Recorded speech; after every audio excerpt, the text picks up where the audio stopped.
In today's video, I'm going to show you real quick how to turn on the parking brake in a 2020 or other model Ford Fusions. You'll notice that this vehicle does not have the standard parking brake down below. Also doesn't have the pull handle parking brake. To turn on the parking brake, you're going to go right here below the gear shift knob. And to turn on the parking brake, you're going to pull on this.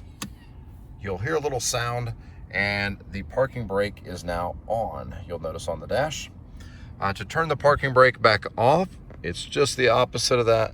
What you're going to do is push on this at the same time that you're pushing on the brake pedal.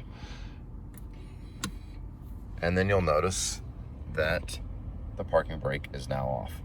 That's all there is to it. Pretty simple. If you thought this video was helpful, please give it a like. To help us make more videos just like this, subscribe, leave a comment with any questions. Thanks for watching.